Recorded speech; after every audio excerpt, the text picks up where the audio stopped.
Good morning. This is the first doubt question which you have asked me, that is a cube sine b minus c plus b cube sine c minus a plus c cube sine a minus b. It is required to be equal to 0. ये prove करना है that this quantity is equal to 0. ठीक है. So what I will be doing, मैं यहाँ पे सबसे पहले साइन फार्मूला यूज़ करूँगा. The sine formula use to look like this. A upon sine A is equals to B upon sine B is equals to C upon sine C is equals to K. ये sine formula था जो हमारा, हमने ये solutions of triangles में हमने ये देखा था साइन फार्मूला, जहाँ से आप ए बी सी की वैल्यू आप लिख सकते हो. A is equals to K sine A, B is equals to K sine B and C is equals to K sine C. Simply cross multiply करके ये तीन टर्म्स बना लिए.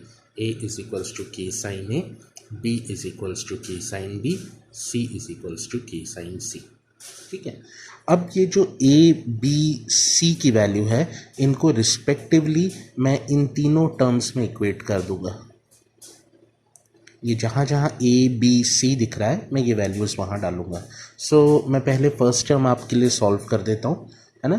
तो जैसे ही मैं फर्स्ट टर्म, पहले ये वाली टर्म को पूरा सॉल्व कर रहा हूँ. देखो इसको कैसे कर रहा हूँ, बिल्कुल आपको वैसा ही रेप्लिका इस वाली टर्म के लिए और इस वाली टर्म के लिए भी प्रिपेयर करना है. ठीक है. So first observe this first term, how I am breaking it.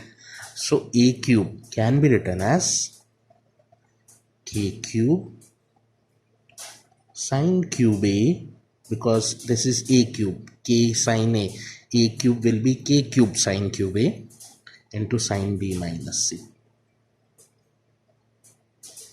into sin b minus c. ठीक है.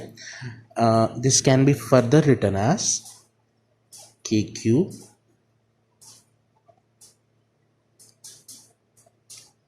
sin square a into sin a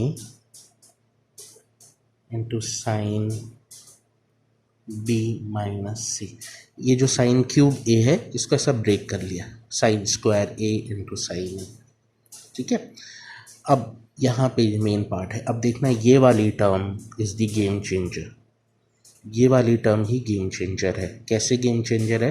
क्योंकि ये सॉल्यूशंस ऑफ ट्रायंगल का क्वेश्चन है.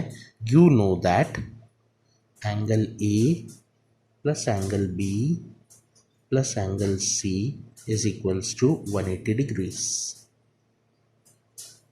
Angle A is equals to 180 degree minus angle B plus angle C. Sine of angle A will be equal to sine of 180 degree minus angle B plus angle C.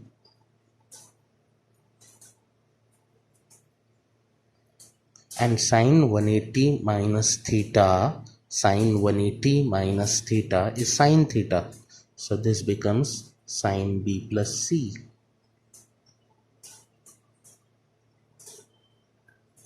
Means sine A can be written as sine B plus C. I'll be replacing this sine A out here with the value of sine B plus C. The above term will look like this: k cube sine square A sine B plus C sine B minus C. Now observe this term.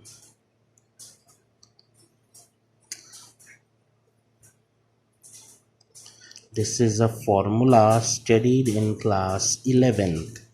Sin B plus C into sin B minus C. Sin B plus C into sin B minus C. this can be written as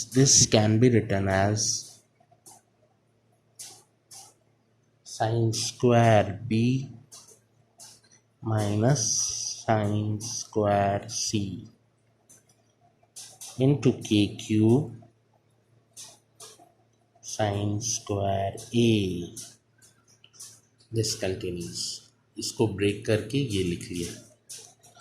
अब आप यही काम, मैंने तो सिर्फ एक ही term के लिए करा, सिर्फ ये वाली टर्म के लिए ये करा ये काम. सेम मेथोडोलॉजी से, बिल्कुल यही तरीके से आप यही काम ये वाली कंप्लीट टर्म के लिए करो. यही काम मतलब आप इसको लिखोगे K cube sine cube B sine C minus A, है ना. और फिर साइन क्यूब बी को दो पार्ट्स में ब्रेक करोगे, sine square B sine B into sine C minus A. Sine B को लिखोगे आप सी प्लस ए, और फिर वहाँ पे ये ऐसा फॉर्मूला. ऐसे ही करके ये मैंने सिर्फ एक टर्म के लिए ये पूरा सोल्यूशन करके रखा है. आप यही काम बिल्कुल इस पूरी टर्म के लिए और इस पूरी टर्म के लिए करके रखना, और फिर इन तीनों को आप ऐड करना, तो आपको आंसर 0 के बराबर मिलने लगेगा. ध्यान से देखो, मैंने सिर्फ ये वाली टर्म के लिए सोल्यूशन जनरेट करा है, सिर्फ ये वाली टर्म के लिए सोल्यूशन जनरेट करा है. What my requirement is, you do the same type of solution for the second term and for the third term. And ये जो रिजल्ट आया, ऐसा ही रिजल्ट आप सेकेंड टर्म के लिए जनरेट करो, ऐसा ही रिजल्ट आप थर्ड टर्म के लिए जनरेट करो, और फिर तीनों रिजल्ट्स को, ये जो फर्स्ट टर्म का रिजल्ट है, सेकेंड टर्म का रिजल्ट है, थर्ड टर्म का रिजल्ट है, इन तीनों रिजल्ट्स को जब आप ऐड करोगे you will get the answer 0. मैं तीनों टर्म के रिजल्ट्स लिख देता हूँ, आप जनरेट करके देखना, are you able to generate it और नॉट, वो इम्पॉर्टेंट है. ठीक है, मैं तीनों टर्म्स के रिजल्ट तो आपके सामने अभी लिख देता हूँ कि क्या क्या रहेंगे. तो फर्स्ट टर्म का तो मैंने लिख दिया, सेकेंड टर्म का मैं लिख देता हूँ, K cube sine square B sine square C minus sine square A. ये सेकेंड टर्म का रिजल्ट आएगा, K cube sine square B sine square C, है ना. और थर्ड टर्म का रिजल्ट आएगा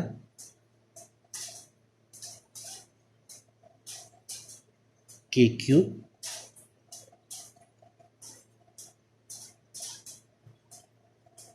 साइन स्क्वायर सी, और ये बन जाएगा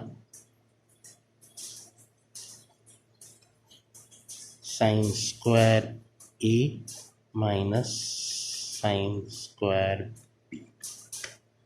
अब आप के क्यूब साइन स्क्वायर ए को इससे और इससे मल्टीप्लाई करो, इसको अंदर ब्रैकेट के मल्टीप्लाई करो, इसको अंदर ब्रैकेट के मल्टीप्लाई करो, टर्म्स को ऐड करो, सारी टर्म्स एक दूसरे को कैंसिल करेंगी, बीच में प्लस का साइन है, सारी टर्म्स एक दूसरे को कैंसिल आउट कर देंगी. देखो यहाँ के क्यूब साइन स्क्वायर ए साइन स्क्वायर बी बन रहा है, और यहाँ पे माइनस के क्यूब साइन स्क्वायर ए साइन स्क्वायर बी, तो प्लस टर्म माइनस टर्म से कैंसिल हो जाएगी. के क्यूब साइन स्क्वायर, यहाँ देखो माइनस के क्यूब साइन स्क्वायर ए साइन स्क्वायर सी बन रहा है ना, और यहाँ देखो प्लस के क्यूब साइन स्क्वायर सी साइन स्क्वायर है, तो ये माइनस टर्म ये प्लस टर्म से कैंसिल हो जाएगी. तो ऐसे ही सारी टर्म्स एक दूसरे को कैंसिल आउट कर देंगी and you will get the desired answer. ठीक है, please see to it Asavari that you are able to solve it, है ना. मैंने फर्स्ट टर्म सॉल्व करा, उसके पीछे का लॉजिक बताया है कि फर्स्ट टर्म में ये रिजल्ट तक कैसे पहुंचना. मैंने बाकी दोनों टर्म्स आपके लिए छोड़े, ये आंसर आएंगे वो मैंने बताया. ठीक है, but you need to solve it. Okay.